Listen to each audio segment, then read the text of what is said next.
Muchas gracias por la invitación, de verdad agradezco mucho al comité organizador por la oportunidad de poder estar acá presentándoles un poquito de lo que yo hago día a día. Yo, pues rápidamente, mi nombre es Carlos Enrique Franco, soy cardiólogo, egresado del Instituto del Salvadoreño del Seguro Social en Medicina Interna y posteriormente hice mi especialización en la Ciudad de México en el Hospital 20 de Noviembre en cardiología, ecocardiografía y rehabilitación cardiovascular. Rehabilitación cardiovascular tiene la característica de que nos da los principios para poder ejercer el entrenamiento físico bien diseñado para poder darle los beneficios necesarios al paciente para poder salir de su estado de cardiopatía aguda. Pero estos principios se pueden aplicar a cualquier persona. De hecho, la rehabilitación cardíaca surge de adoptar los principios del entrenamiento físico que se utilizan para el entrenamiento de los atletas de alto rendimiento y adaptarlos en el sujeto que tiene enfermedad cardiovascular o enfermedad cardiometabólica. Entonces vamos a hablar un poco acerca de los principios del entrenamiento físico para que sí conozcamos un poquito más y estos incluso los podemos adaptar a nuestra vida cotidiana, como bien dijo el doctor, para que así nosotros podamos hacer un diseño de entrenamiento tanto para nosotros como para nuestros pacientes, que es muy importante. Entonces, la agenda para el día de hoy, vamos a hablar un poco acerca de principios básicos de fisiología del ejercicio, la utilidad de la prueba cardiopulmonar en el entrenamiento, en la prescripción del entrenamiento, el esquema de entrenamiento continuo en estado estable, interválico, tanto para el desarrollo del umbral aerobio anaerobio y el HIIT, o el entrenamiento interválico de alta intensidad. Primero vamos a hablar de un concepto que es muy importante que nosotros lo tengamos en cuenta, que es la VO2. La VO2 es la utilización de oxígeno por parte de nuestro cuerpo. Este oxígeno proviene de algún lugar, proviene del medio ambiente. Este es integrado a través de nuestros pulmones. Nosotros lo inspiramos y luego lo exhalamos, y exhalamos una fracción del que nosotros obtenemos. Esta fracción que entra a nuestro torrente sanguíneo es posteriormente utilizado para integrarse a la cadena respiratoria para la utilización energética. Entonces entendamos que el oxígeno es una forma de que nosotros podamos evaluar la cantidad de energía que está utilizando nuestro metabolismo. Si nosotros, por ejemplo, sabemos de que 1 litro de gasolina consume 1 litro de oxígeno, y yo tengo una forma de poder medir cuánto oxígeno consume una máquina, entonces yo puedo saber de forma indirecta cuántos litros de gasolina se utilizaron.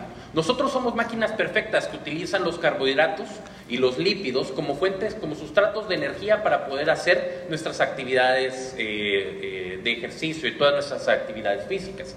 Entonces, al evaluar el consumo energético a través de la evaluación del consumo de oxígeno, podemos saber qué tanta energía ha utilizado nuestro cuerpo. Entonces esto es muy importante. Para aquellos, por ejemplo, los runners o aquellos que les gusta el ciclismo, van a ver esto como un concepto muy frecuente dentro de sus entrenamientos, porque entrenan con base a una VO2 teórica. Nosotros podemos establecer el consumo energético de forma como múltiplos del consumo energético en reposo.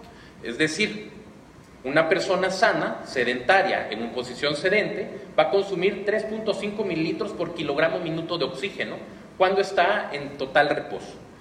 Eso podemos utilizarlo como un submúltiplo y a partir de aquí podemos calcular qué tanto esfuerzo hacemos al día a día. Por ejemplo, subir las escaleras puede ocupar aproximadamente 3 veces este número. Correr una distancia de aproximadamente unos 100 metros a toda velocidad puede necesitar aproximadamente unos 10 a 12 múltiplos de este valor. Este valor nosotros le llamamos MET o equivalente metabólico y este lo vamos a ver en múltiples publicaciones de entrenamiento físico. Todo gasto energético durante la actividad física puede expresarse como múltiplos del gasto energético en reposo y así es como nosotros lo vamos a hablar. Cuando decimos una persona está consumiendo 3, 4, 5 METs, significa que consume 3, 4 o 5 veces la cantidad de oxígeno que se utiliza en reposo. Finalmente, ¿cuál es la utilidad del sistema cardiovascular?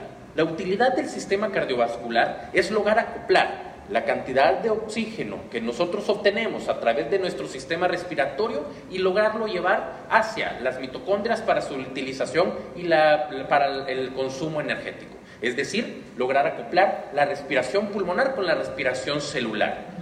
¿Sí?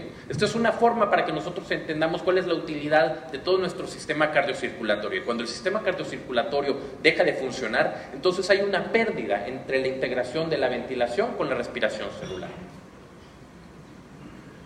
Nosotros no únicamente utilizamos glucosa por vías aerobias para obtener energía, sino que tenemos múltiples sustratos energéticos. Dependiendo del tipo de ejercicio que nosotros estamos realizando y de la intensidad que lo estamos haciendo, vamos a utilizar distintos sustratos.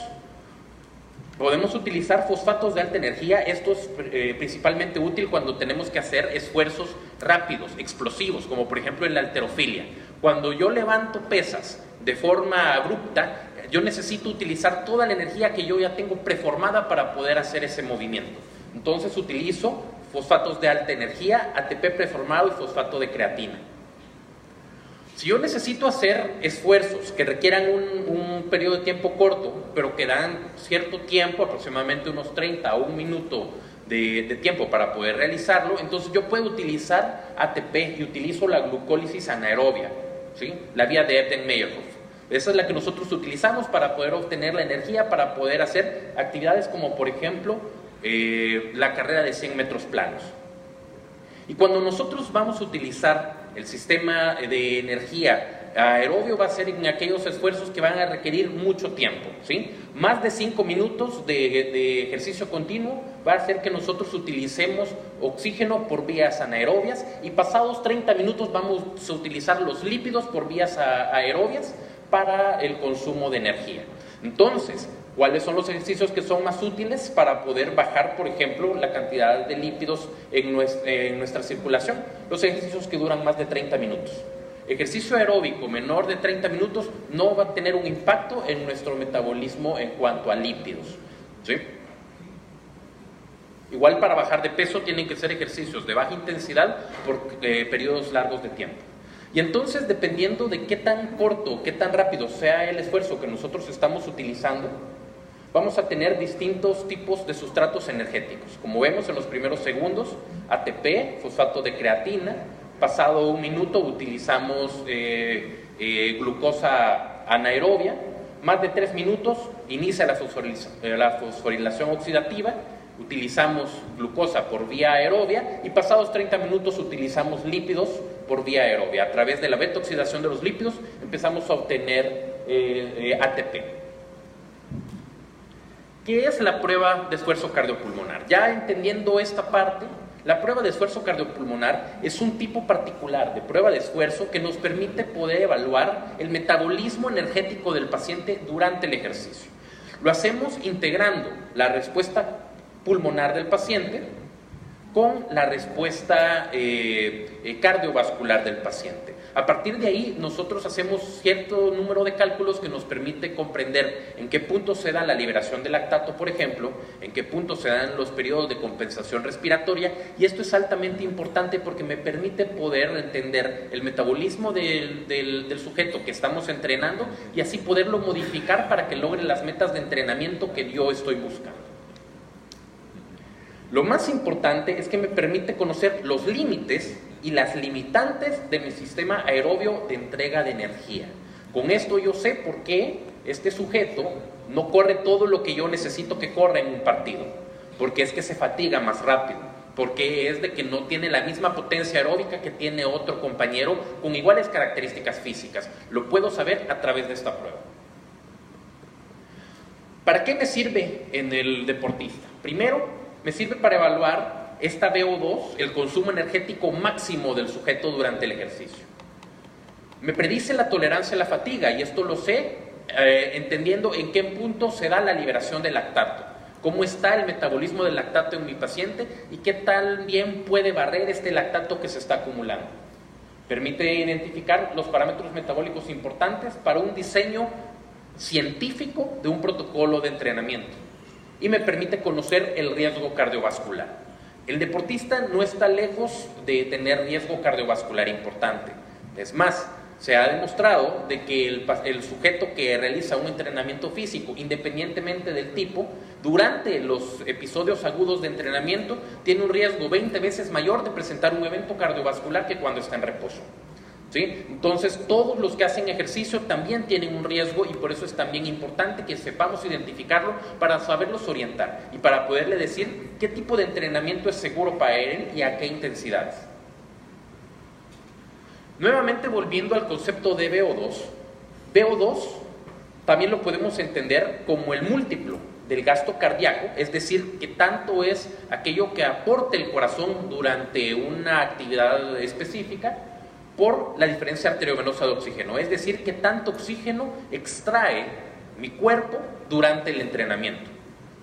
La VO2 max, por ejemplo, vamos a decir que es el máximo gasto cardíaco, es decir, el límite de mi capacidad cardíaca multiplicado por la máxima diferencia arteriovenosa de oxígeno, es decir, por la máxima capacidad de extraer oxígeno por mis células. ¿Sí? Entonces, esto es bien importante que nosotros lo entendamos, porque nosotros con el entrenamiento vamos a modificar cualquiera de las dos variables, ya sea incrementar el gasto cardíaco para que tenga mayor tolerancia o incrementar la extracción de oxígeno. ¿Sí? Esto, por ejemplo, va a ser más útil en aquellos sujetos que hacen ejercicios de corta duración. Por ejemplo, el que corre 100 metros planos va a necesitar un gasto cardíaco más enérgico. En cambio, aquel que hace ejercicio de fondo va a necesitar tener una mayor cantidad de mitocondrias para poder extraer mayor cantidad de oxígeno para tener una tolerancia al esfuerzo mayor. Entonces, la VO2 es el volumen de oxígeno extraído en el aire. Es una variable subrogada que nos da la mejor correlación con la energía que utilizamos. En ausencia de una prueba cardiopulmonar la podemos calcular. La prueba de esfuerzo convencional que se hace en cardiología nos da un parámetro cercano. Sin embargo, el coeficiente de correlación es muy malo, aproximadamente del 0.6 y en alguna literatura puede llegar hasta el 0.9. ¿Sí? De manera de que puede ser de que en algunos casos el sujeto no alcance esa tolerancia y nosotros por distintos variables de la misma prueba creamos que el sujeto está en una buena condición física.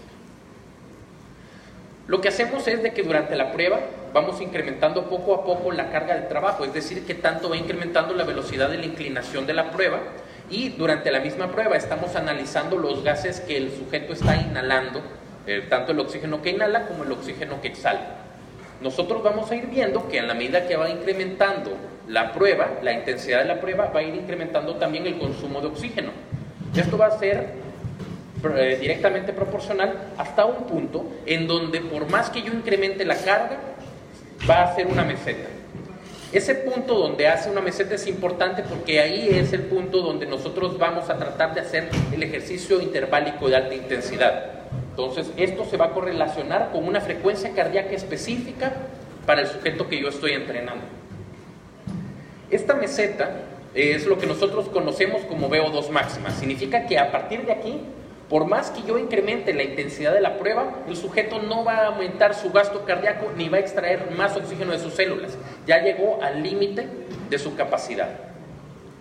Ahora, este límite de la capacidad ya está dado por la genética del paciente. Entonces, hay un margen que es relativamente pequeño que yo puedo trabajar ahí. ¿Sí? Probablemente mi genética me permita que yo haga un esfuerzo grande, pero si no estoy lo suficientemente entrenado, no voy a poder alcanzar todo el potencial que genéticamente tengo permitido. La VO2 máxima normal para una persona sana anda entre 25 y 45 mililitros de oxígeno por kilogramo minuto y siempre va a variar de acuerdo a la edad. En la medida que yo voy envejeciendo, mi VO2 va a ir disminuyendo, mi tolerancia al ejercicio va a bajar. Entonces, una persona sana sedentaria no va a hacer la misma cantidad de ejercicio cuando tiene 20 años que cuando tenga 60 años. Va a haber una diferencia muy significativa y los dos son sanos. Nada más recordarles de que la relación que hay, si yo hago una prueba convencional, hay una correlación muy mala con el consumo energético. Entonces es mejor, si existe la tecnología para poder hacer la cardiopulmonar, hay que hacer la cardiopulmonar, sobre todo cuando nosotros estamos trabajando con atletas de alto rendimiento. Eso es lo que nos va a permitir que ese atleta, lo que se mide se puede mejorar. Entonces, si yo puedo medir exactamente dónde están las fallas de mi atleta, yo puedo mejorar su desempeño. Entonces, la prueba convencional no nos lo permite. El coeficiente de correlación es aproximadamente de 0.7, y en aquellos sujetos que ya tienen enfermedad arterial coronaria, angina o insuficiencia cardíaca, puede ser tan bajo como 0.5, es decir, no hay correlación. Entonces, por eso es importante poder hacer el estudio completo. Existen múltiples protocolos de la prueba. Para cuando nosotros queremos evaluar umbral de lactato, esto es mediante lactatometría directa, existen los protocolos escalonados, en donde incrementamos de forma súbita la carga y la mantenemos por 3 a 5 minutos. Cuando llegamos a esos 3 minutos, llegamos a un periodo de equilibrio metabólico, y ahí es donde yo puedo tomar el lactato. ¿Sí? Ese periodo de equilibrio metabólico se llama estado estable o steady state. Durante cada cambio de etapa vamos a tener una liberación de energía proveniente de metabolismo anaerobio. Esa es la desventaja de este tipo de pruebas, porque me puede llevar a una fatiga más precoz. Y tenemos las pruebas en rampa. Las pruebas en rampa va incrementando la velocidad y la inclinación de la prueba progresivamente, minuto a minuto, de manera de que el paciente nunca alcanza ese periodo de estabilidad metabólica. Entonces siempre se mantiene utilizando los mismos sustratos energéticos durante toda la prueba. Es mejor tolerada, el sujeto no se fatiga tan rápido y nos permite poder identificar con mayor precisión los parámetros ventilatorios del paciente.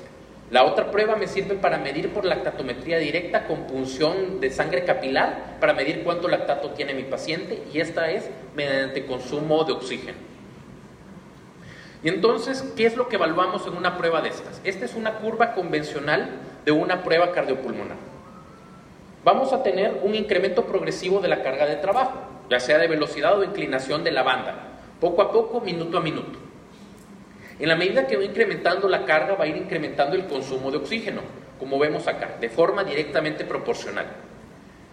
Va a llegar, al mismo tiempo, vamos a tener una extracción de CO2, que es aproximadamente el 80% del consumo de oxígeno. Esa relación hay, ¿sí?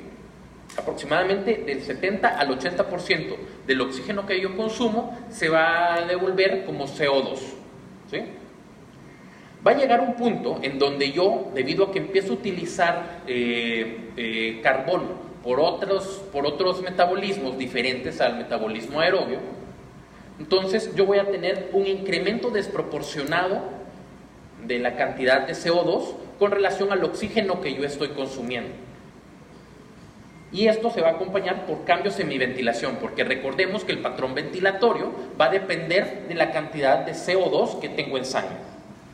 Entonces, este punto donde hay un incremento desproporcionado del CO2 en sangre con relación al consumo de oxígeno y con relación a la carga de trabajo, eso se conoce como coeficiente respiratorio de 1 o umbral aerobio anaerobio. Este es el punto donde hay una liberación de lactato, ¿sí? Y es este punto donde se empieza a dar la fatiga. Entonces es importante poderlo identificar. Si yo continúo el ejercicio, voy a llegar a un punto en donde vamos a alcanzar esta meseta en cuanto al consumo de oxígeno. El consumo de oxígeno va a alcanzar una meseta y la producción de CO2 va a seguir aumentando. Aquí donde alcanza una meseta es aproximadamente en un coeficiente respiratorio de 1.1. Este es el segundo umbral y ese es el que me va a permitir saber a dónde está el siguiente punto, la siguiente zona de entrenamiento. Cuando alcance esta meseta, esto se llama VO2 max, como lo habíamos mencionado anteriormente. Si yo paro la prueba en este momento, vamos a tener un incremento desproporcionado del CO2 debido a que yo sigo consumiendo oxígeno pese a que yo ya disminuí mi carga de trabajo. ¿Por qué sigo consumiendo oxígeno y por qué sigo consumiendo sustratos metabólicos? Porque necesito preformar energía para cuando nuevamente me pidan iniciar una actividad. tengo que tener nuevamente ATP preformado, tengo que tener nuevamente fosfato de creatina preformados, y entonces voy a seguir utilizando sustratos metabólicos durante el reposo. Por eso es cuando yo termino de hacer ejercicio, termino jadeando, ¿no? Es por eso, porque yo sigo utilizando sustratos metabólicos. Eso se llama deuda de oxígeno. Si nosotros nos vamos hacia el alvéolo, nos vamos hacia el pulmón, vamos a tener que en la medida que yo voy haciendo ejercicio, vamos a irnos acá a la línea verde. Aquí es la relación entre el consumo de oxígeno y la ventilación. En la medida que yo voy haciendo más ejercicio, voy a consumir más oxígeno, pero mi ventilación va a incrementar de forma desproporcionada por la producción de CO2. Y entonces voy a tener un incremento paulatino de esta curva. En cambio, como la ventilación va a responder a la producción de CO2, el CO2 se va a mantener estable. Hasta cierto punto. Va a haber un punto en donde voy a tener un incremento desproporcionado de mi ventilación independientemente de los niveles de CO2 que yo tenga en sangre. Y vamos a tener una segunda elevación de la curva. Aquí yo voy a tener dos umbrales. El primer umbral, umbral ventilatorio 1, y un segundo umbral, que es donde se eleva la curva del CO2, que es el umbral ventilatorio 2. Esto me va a permitir que yo identifique tres zonas de entrenamiento. La zona 1, que esta va a ser principalmente útil para los calentamientos y los enfriamientos. La zona 2, que esta va a ser particularmente útil en los entrenamientos de fondo, como por ejemplo los maratonistas o los que hacen triatlón. Y la zona 3, que esta va a ser más útil para aquellos que hacen, por ejemplo, 100 metros planos. Ya habiendo hablado un poquito de la fisiología y un poquito de la utilidad de la prueba cardiopulmonar, la prueba cardiopulmonar es una técnica compleja y que hay que estudiarla a mucho detalle para poder identificar, pero aquí lo importante es que sepamos que podemos diferenciar dónde están las principales zonas de entrenamiento para cada paciente en particular o para cada atleta en particular, y eso me va a dar la pauta para que así yo pueda diseñar un esquema para que éste pueda alcanzar las metas que está buscando. Entonces, ¿qué es entrenamiento? Es un periodo de sobrecarga que tiene como función alterar la homeostasis, que resulta en un periodo agudo de fatiga orientado hacia mejorar el desempeño. ¿Qué significa todo este trabalengua? Significa de que yo, a través de una agresión, que es el ejercicio, voy a alterar el metabolismo del paciente, y esto va a dar lugar a un periodo de fatiga, y esta fatiga va a dar lugar a una compensación metabólica donde va a tener las adaptaciones para que pueda hacer cada vez más ejercicio, ¿sí? Entonces, siempre el ejercicio va a ser una agresión a mi cuerpo, pero si yo lo puedo orientar de una forma apropiada, esta agresión es una agresión controlada que va a permitir que el sujeto logre cambiar su metabolismo para que tenga mayor desempeño durante el entrenamiento. Y sobrecarga es una carga de ejercicio estructurada y bien planificada. Cuando yo voy a indicar un entrenamiento físico, tengo que evaluar qué tan frecuente lo voy a hacer, la intensidad, qué tan pesado lo voy a hacer, el tiempo, la duración de cada sesión de entrenamiento, el tipo o el modo de entrenamiento, si va a ser, por ejemplo, bicicleta, si va a ser correr, si va a ser artes marciales, qué tipo de entrenamiento es que vamos a usar, si va a estar orientado más hacia fuerza, hacia resistencia, hacia coordinación motora. El volumen, es decir, la cantidad, y esto lo puedo modificar tanto en intensidad como en el dominio de tiempo, ¿sí? Entonces, por ejemplo, el cardiópata nos conviene aumentar el volumen, aumentando tiempo y no aumentando intensidad. En cambio, al deportista aumentamos su intensidad y muchas veces acortamos el tiempo de entrenamiento. Y la progresión. Todo entrenamiento tiene que progresar. Si yo continúo en un mismo parámetro, significa que no estoy teniendo avance, y entonces estoy teniendo falla en la administración de mi entrenamiento. Existen múltiples formas para establecer cuál es la mejor frecuencia cardíaca de entrenamiento. No nos vamos a detener acá. La más conocida es esta, que es el método de Carbonen, en donde yo en la prueba de esfuerzo evalúo cuál es la frecuencia cardíaca máxima de mi paciente. Le resto la frecuencia cardíaca que tiene en reposo y la multiplico esa diferencia por 0.7. La sumo a la basal y esa es mi frecuencia cardíaca de entrenamiento. Este punto 7 es una constante que yo puedo modificar de acuerdo a las intenciones que yo tenga. Entonces, es aproximadamente el 70% de la reserva cronotópica de mi paciente. Tengo que tener, para que sea una sesión de entrenamiento bien orientada, cumplir con estas fases. Primero, un calentamiento. El calentamiento sirve para que nosotros reclutemos mitocondrias, reclutemos vasos sanguíneos a nivel del músculo esquelético y así nosotros podamos evitar las lesiones musculoesqueléticas y las lesiones tendinosas. Esta es la fase más importante para evitar las lesiones musculoesqueléticas. La fase de acondicionamiento o fase principal, que es el entrenamiento propiamente dicho, donde yo voy a modificar las condiciones de carga para causar las adaptaciones metabólicas en el sujeto para que logre su desempeño, una mejoría en su desempeño. Y el enfriamiento, que es un periodo en donde yo voy reduciendo paulatinamente la carga de entrenamiento hasta llegar a un punto en donde yo ya disminuí la utilización de todos mis sustratos metabólicos. Esta fase es sumamente importante porque es en esta fase donde yo tengo todo el aclaramiento del lactato. Si yo no tengo un aclaramiento adecuado del lactato, voy a quedarme en un estado de acidosis metabólica y esto va a condicionar a que tenga alteraciones en la conducción nerviosa, que tenga alteraciones en el acoplamiento, excitación, contracción cardíaco y esto puede dar lugar a presentar eventos de angina, isquemia o arritmias. Entonces, el calentamiento es para evitar las lesiones musculoesqueléticas y el enfriamiento es para evitar las lesiones cardiovasculares asociadas al ejercicio. Y obviamente tenemos que hacer el estiramiento. Si nosotros no hacemos estiramiento de una forma apropiada y de una forma estructurada, vamos a tener también lesiones musculoesqueléticas importantes. Existe un principio que es el principio de especificidad. No es el mismo tipo de entrenamiento y no es el mismo tipo de cambios metabólicos que vamos a lograr si vamos a hacer ejercicio de fondos o si vamos a hacer ejercicio de fuerza. Entonces, aunque todos los ejercicios van a compartir algunas características de uno u otro, para fines académicos los dividimos en ejercicios dinámicos, como por ejemplo correr, y ejercicio estático, como por ejemplo la halterofilia. Otro principio importante del entrenamiento es la periodicidad del entrenamiento. No puedo hacer ejercicio igual siempre, ni puedo hacer ejercicio todos los días con la misma intensidad. Tengo que saber qué tan frecuente voy a dosificarlo y cuántos van a ser los periodos de descanso. Esta gráfica que les voy a mostrar es muy importante y es la gráfica de la supercompensación. Acá está el estado metabólico basal del sujeto. Cuando hace una fase aguda de entrenamiento, tiene una sobrecarga aguda, vamos a tener una disrupción metabólica y entonces va a caer a este punto.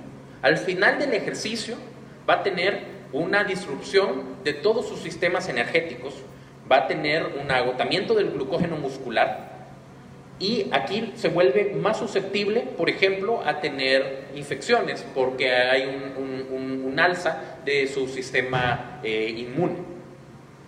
Si yo le doy un periodo adecuado de descanso, va a volver a su estado basal y luego va a tener un periodo de supercompensación, donde se van a dar todas las adaptaciones metabólicas que estamos buscando. Si yo a este sujeto le doy una sobrecarga de entrenamiento con un periodo de descanso muy precoz, lo que voy a hacer es de que voy a inducirle un nuevo evento de agresión, mayor disrupción metabólica y lo puedo llevar a algo que se llama sobreentrenamiento, que es una enfermedad metabólica grave que se manifiesta o bien como una enfermedad de Addison o como un hipertiroidismo. Esas son las manifestaciones clínicas que presenta el sujeto, donde vamos a tener alteraciones del ritmo cardíaco, fatiga fácil y, peor aún, vamos a tener pérdida cognitivo-conductual muy significativa, sujetos con depresión grave, incluso han habido casos de suicidio asociados al sobreentrenamiento. ¿Sí? Entonces esto es muy, muy importante. Si yo doy la sobrecarga de forma muy tardía, nunca voy a tener la compensación metabólica que yo estoy buscando. Pero si yo la doy en el punto adecuado, yo voy a tener una mejoría exponencial del desempeño del sujeto. Entonces, por eso es importante saber periodizar qué tan frecuente se va haciendo. Y esto va a ser dependiendo de la capacidad del sujeto, de qué tan frecuente yo estoy evaluándolo, de distintas pruebas metabólicas, como la prueba de esfuerzo, o como por ejemplo el Holter, que también nos da ciertos parámetros para poder hacer el diseño de la periodización. Y así nosotros podemos dar estas sobrecargas de una forma controlada. Y finalmente vamos a hablar de algunos métodos de entrenamiento, sobre todo para aquellos que hacen ejercicio aeróbico.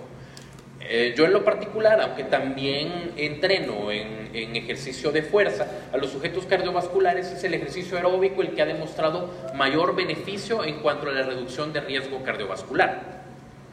Entonces vamos a empezar con el ejercicio continuo en estado estable. El ejercicio continuo en estado estable, lo que hacemos es que después de un periodo de calentamiento que se da en una intensidad baja, aproximadamente a un 50% de mi VO2 máxima, o aproximadamente un 40 o un 50% de mi frecuencia cardíaca máxima esperada, entonces yo inicio con el incremento del entrenamiento. Llego al estado estable aproximadamente en 5 minutos y luego ahí me mantengo por un periodo largo de tiempo. Este periodo largo de tiempo tiene que ser aproximadamente 30, 40, 45 minutos, a una intensidad que ronda del 50 al 70% de la VO2 máxima. Esto es por debajo de mi umbral de lactato. ¿Qué es lo que hace esto? Que yo cuando ya esté en las fases finales del ejercicio voy a estar utilizando más lípidos. Y eso va a permitir que yo tenga un cuerpo mucho más eficiente, que pierda peso, que tenga mayor tolerancia aeróbica en cuanto a ejercicios de fondo, que produzca mayor cantidad de mitocondrias, que almacene mayor cantidad de glucógeno muscular a través de este tipo de entrenamiento, ¿sí? Entonces, este es el tipo de entrenamiento que es de mayor utilidad, por ejemplo, para aquellos que hacen maratón. Tenemos el entrenamiento interválico orientado hacia la potenciación del umbral aerobio. El umbral aerobio, umbral de lactato, este es el punto que va a marcar dónde inicia la fatiga del paciente. Es el lactato el que causa todos los síntomas desagradables del ejercicio. Entonces, si yo puedo prolongar cada vez más ese umbral, que se vuelva cada vez más tardío en el ejercicio, es mucho mejor. Entonces, ¿qué es lo que hacemos? A través de la prueba de ejercicio, yo identifico dónde está mi umbral de lactato. También lo puedo hacer a través de lactatometría directa.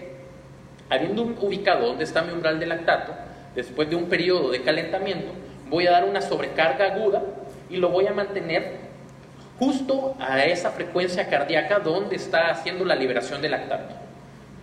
Voy a dar periodos o intervalos con una relación de 2 a 1. ¿Por qué no hago una relación 1 a 1? Porque la intención es de que el lactato se acumule, que no lo logre barrer en estos periodos de descanso activo. Entonces, al hacer esta relación 2 a 1, yo voy haciendo que el lactato se vaya acumulando poco a poco y que mi cuerpo empiece a tolerarlo cada vez mejor. Este es un protocolo 4x5, es decir, vamos a tener 4 minutos de carga con una relación 2 a 1 en 5 intervalos de alta intensidad. 1, 2, 3, y aquí me faltarían 2 más. Y este es un protocolo de interválico de alta intensidad. Este es de gran utilidad, por ejemplo, para el futbolista o para aquel que hace 100 metros planos, en donde necesitamos de que tenga sprints de alta velocidad al máximo de su capacidad. Después de un periodo de calentamiento, vamos a tener una sobrecarga aguda de ejercicio cercana a la VO2 máxima, es decir, aproximadamente al 95% de mi frecuencia cardíaca máxima durante la prueba o de mi frecuencia cardíaca máxima calculada por medio de fórmulas. Lo voy a mantener ahí por un periodo breve de tiempo, aproximadamente 1 minuto. ¿Por qué no más tiempo? Porque si no, aquí en este punto yo tengo una inestabilidad metabólica muy grande, voy a producir grandes cantidades de lactato, voy a consumir toda mi energía y entonces voy a llegar rápido a la fatiga y no voy a tener las adaptaciones que yo estoy buscando. Después de 1 minuto de estar aquí arriba, disminuimos la intensidad de forma brusca y lo mantenemos en este punto otro minuto, con una relación 1 a 1. ¿Por qué una relación 1 a 1? Porque aquí a mí sí me interesa barrer el lactato. A mí aquí no me interesa acumular el lactato para que tenga mayor tolerancia. Lo que a mí me interesa es de que él pueda mantenerse, acumular tiempo cercano a su VO2 máxima y que empiece a formar metabolitos energéticos, como por ejemplo ATP y fosfato de creatina, para que pueda tener estos arranques explosivos de forma abrupta. Y esto no se hace con metabolismo aerobio, por eso a mí no me interesa el lactato en este tipo de entrenamiento. Entonces, vamos a darle un periodo de descanso activo, aproximadamente a un 40% de la frecuencia cardíaca máxima por 1 minuto, y luego damos otra sobrecarga de entrenamiento cercano al 95% de la frecuencia cardíaca máxima. Este protocolo es un protocolo de 1 por 1 por 4 en dos intervalos de alta intensidad, ¿sí? Entonces, este es un entrenamiento sumamente pesado, sumamente fuerte, pero los atletas que hacen este tipo de entrenamiento logran ese extra, segundos extra que les permite poder ganar medallas y que les permite alcanzar el desempeño que buscan y poder ganar en sus competiciones. Entonces, esto es lo que hacemos al día a día en cuanto a entrenamiento físico. No sé si tengan alguna pregunta.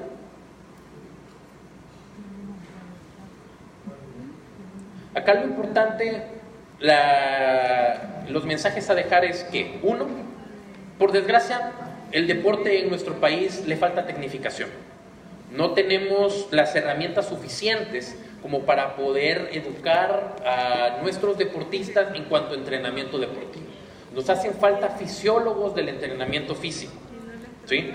Nos hacen falta. Y existen, por ejemplo, recientemente se abrió el comité de apoyo al deportista por parte del corredor salvadoreño en Los Ángeles, en donde hay inversiones millonarias provenientes de Los Ángeles para poder apoyar al deportista nacional.